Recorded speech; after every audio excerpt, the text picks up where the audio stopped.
Okay, so retinopathy of pre maturity, जिसको हम short में कहते हैं आरओपी या फिर रेट्रो रेंटल फाइब्रोप्लेजिया। ये जो डिजीज है ये मेनली होती है प्री मेच्योर इन्फेंट्स के अंदर।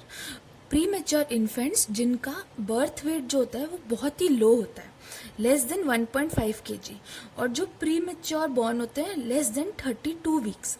ठीक है, और इन प्रीमेच्योर इन्फेंट्स में high concentration of oxygen exposure होता है। ठीक है, इसकी वजह से क्या होता है, रेटिनोपैथी ऑफ प्रीमेच्योरिटी हमें देखने को मिलती है। जो हम ये डिजीज है ये जनरली बाइलैटरल मिलती है दोनों आईज में और पॉलीफरेटिव नेचर की होती है। ओके, अब हम आते हैं इसकी पैथोजेनेसिस पे। पैथोजेनेसिस क्या होता है कि नॉर्मली ये हमारी फंडस, ये है हमारी ऑप्टिक डिस्क। ऑप्टिक डिस्क के इस साइड पे होती है नेजल पेरिफेरी और इस साइड होती है टेम्पोरल पेरिफेरी। नेजल पेरिफेरी पे ब्लड वेसल का पॉलीफरेशन, रेटिनल वेसल्स का जो पॉलीफरेशन होता है वो after 8th month of gestation होता है। ठीक है, और टेम्पोरल पेरिफेरी पे आफ्टर 1 month ऑफ डिलीवरी होता है।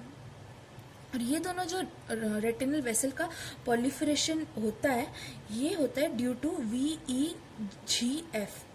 ये क्या होता है, वासो एंडोथीलियम ग्रोथ फैक्टर्स। ठीक है, अब हम आते हैं अगर प्री मेच्योर बर्थ हो रहा है बेबी का तो उसमें क्या होता है कि जो ये होता है हमारा वासो एंडोथीलियम ग्रोथ फैक्टर ये डाउन रेगुलेटेड होता है। ठीक है, और हमारा जो वेसल माइग्रेशन है, ये जो वेसल हमारी माइग्रेट होके नेजल और टेम्पोरल पेरिफेरी पे जा रही थी, ये जो होती है ये माइग्रेट नहीं हो पाती है। ठीक है, फिर क्या होता है कि हमारा जो ये 2 फैक्टर्स मैंने बताए हैं, एक तो हमारा वासो एंडोथीलियम ग्रोथ फैक्टर है, ये ऑक्सीजन रेगुलेटेड होता है, और एक होता है इंसुलिन लाइक ग्रोथ फैक्टर, ये non oxygen regulated growth factor होता है।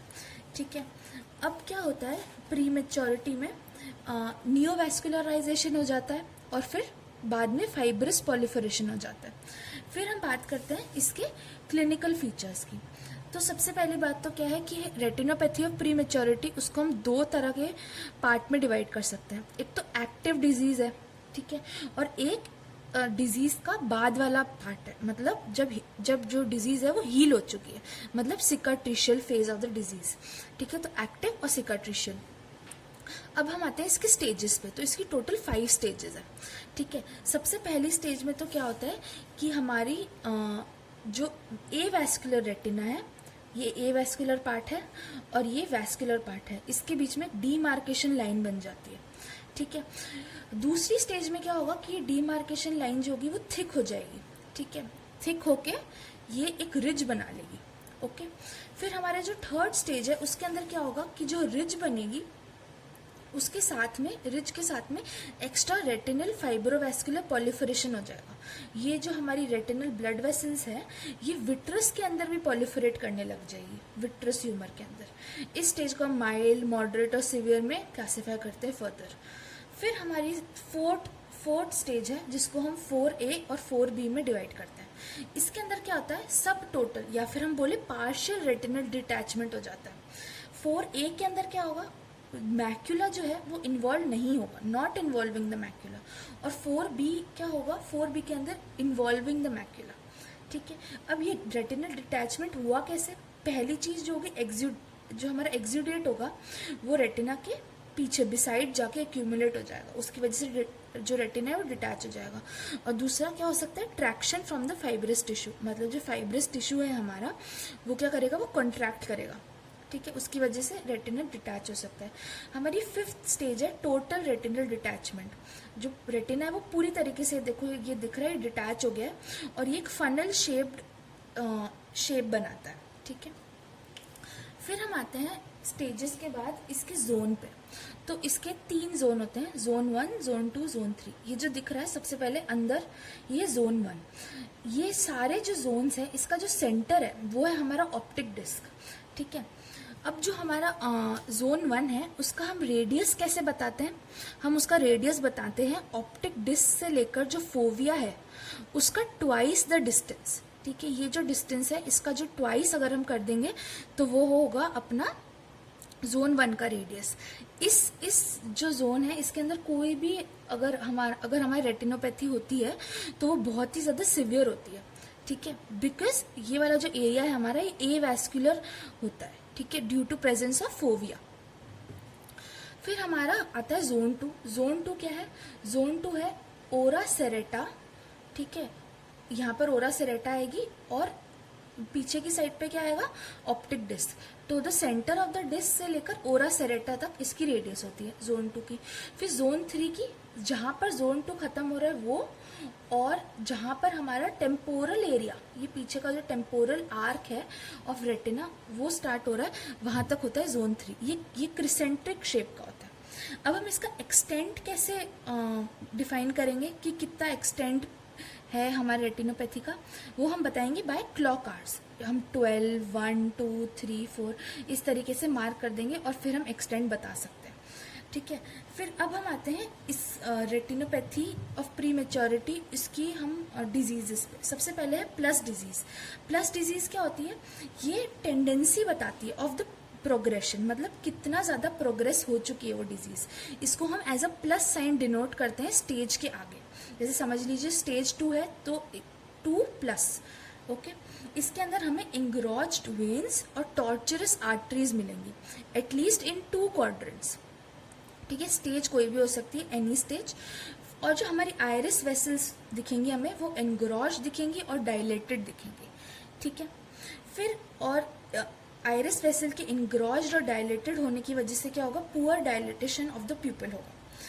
फिर ये थी हमारी प्लस डिजीज। फिर प्री प्लस डिजीज क्या होगी कि नॉर्मल से तो ज़्यादा डायलेशन और टॉर्चिसिटी है वेन्स और आर्टरी की, पर क्या होगा साथ में, पर इतनी ज़्यादा नहीं है कि हम उसको प्लस डिजीज में कैटेगराइज कर सकें, तो उसको हम बोलते हैं प्री प्लस डिजीज, ठीक है। फिर हम आते हैं थर्ड डिजीज पे, एग्रेसिव पोस्टीरियर आरओपी, ठीक है। इसको हम रश डिजीज भी कहते हैं। अब हमारा सबसे ज्यादा सिवियर डिजीज किसके अंदर होती है? जोन 1 में, ठीक है। तो रेटिनोपैथी हो अगर जोन में विथ प्लस डिजीज, या फिर रेटिनोपैथी हो इन जोन 2, ठीक है, specially posterior part of zone 2 with severe plus disease. इस एग्रेसिव पोस्टीरियर आरओपी के अंदर हमें इमीडिएट ट्रीटमेंट करना पड़ता है, वरना फिर ब्लाइंडनेस कॉज हो सकती है। फिर हम आती है हमारी थ्रेशहोल्ड डिजीज। थ्रेशहोल्ड डिजीज के अंदर क्या होगा? हमें स्टेज 3 आरओपी के साथ अगर प्लस डिजीज मिल रही है, ठीक है, इन जोन 1, 2, तो हम उसको बोलेंगे थ्रेशहोल्ड डिजीज। इसके अंदर 5 कंटिन्यूस या फिर 8 डिसकंटिन्यूस क्लॉक आवर्स इन्वॉल्व होने चाहिए, ठीक है। इस थ्रेशहोल्ड डिजीज के अंदर हमें ट्रीटमेंट करना पड़ता है as a laser therapy in less than 72 hours. 72 hours के अंदर अंदर ट्रीटमेंट करना पड़ेगा। फिर हम आते हैं प्री थ्रेशहोल्ड डिजीज पे। प्री थ्रेशहोल्ड जो डिजीज है वो 2 टाइप से, टाइप 1 और टाइप 2। टाइप 1 जो है वो हाई रिस्क है और टाइप 2 जो है वो लो रिस्क है। अब जो टाइप 1 है उसके अंदर जोन 1 और जोन 2 इन्वॉल्व हो सकता है, इसके अंदर भी जोन 1 और जोन 2 इन्वॉल्व हो सकता है, ठीक है। अगर जोन 1 इन्वॉल्व है तो प्लस डिजीज हो किसी भी स्टेज की, ठीक है, या फिर नॉन प्लस डिजीज हो तो स्टेज 3 की। जोन 2 अगर इन्वॉल्व हो तो प्लस डिजीज हो सकती है स्टेज 1 या स्टेज 2 की। ये हाई रिस्क टाइप के अंदर हमें इमीडिएट लेजर फोटोकोगुलेशन करना पड़ता है। फिर हम आते हैं लो रिस्क डिजीज पे। इसके अंदर नॉन प्लस डिजीज हो सकती है जोन 1 में इन्वॉल्विंग स्टेज 1 और 2। जोन 2 के अंदर नॉन प्लस डिजीज होगी इन्वॉल्विंग स्टेज 3। इसके अंदर हम ट्रीटमेंट करते हैं वीकली फॉलोअप। अब मैं आती हूँ इसके मैनेजमेंट पे। मैनेजमेंट क्या होगा? सबसे पहले तो जितने भी बेबीज हैं जो प्री मेच्योरली बॉर्न हो रहे हैं और जिनको ऑक्सीजन कंसंट्रेशन मोर देन 30% दे दी गई है, ठीक है, उनके अंदर हम करते हैं स्क्रीनिंग, ठीक है। लेस देन 32 वीक्स पे बॉर्न होने वाले और लेस देन 1.5 kg वेट के बेबीज उनको हम स्क्रीन करते हैं। स्क्रीनिंग जो है वो हम 3 पार्ट में होती है। सबसे पहले फर्स्ट एग्जामिनेशन जो कि 4 to 6 वीक्स पे होता है बाय इनडायरेक्ट ऑप्थेल्मोस्कोपी, ठीक है। फिर इमेच्योर रेटिना जो है, इमेच्योर रेटिना के अंदर क्या होता है? वेसल्स जो होती है वो शॉर्ट होती है, बट वेसल्स शॉर्ट होती हैं पर जो हमारा आरओपी है वो डेवलप नहीं हुआ होता है। आरओपी जो है वो प्रेजेंट होता है किस केस में? अगर तो हम उस केस को स्टेज, जोन और एक्सटेंड में डिवाइड कर देते हैं। फिर क्या होता है? सब्सिक्वेंट फॉलोअप हमें करना होता है, जिसके अंदर क्या होता है? स्पॉन्टेनियस रिग्रेशन 80% केसेस में अपने आप वो जो डिजीज़ है वो ठीक हो जाती है। अगर इमेच्योर रेटिना प्रेजेंट है तो बाई वीकली हम फॉलोअप करवाएंगे, और अगर कोई भी स्टेज और कोई भी जोन इन्वॉल्विंग डिजीज़ है, जोन 1 या जोन 2 इन्वॉल्विंग डिजीज़ है, तो हम इसका वीकली फॉलोअप करवाएंगे। अब इसका ट्रीटमेंट हो सकता है लेज़र, ठीक है। लेज़र हम हाई रिस्क केसेस में प्री थ्रेशोल्ड, थ्रेशोल्ड और एग्रेसिव पोस्टीरियर आरओपी में करेंगे। पोस्ट लेज़र में हम एंटीबायोटिक्स दे सकते हैं, स्टेरॉइड्स दे सकते हैं, जो कि वीक में होंगे एक बार। और फॉलोअप में क्या होगा, फॉलोअप वीकली होगा फॉर 3 वीक्स। सर्जिकल ट्रीटमेंट जो होगा वो स्टेज 4A, स्टेज 4B और स्टेज 5 में होगा। इसके अंदर हम lens sparing vitrectomy, endo laser photocoagulation और रेटिनल डिटैचमेंट का क्योर करेंगे। Thank you so much. If you like this video then please share and subscribe.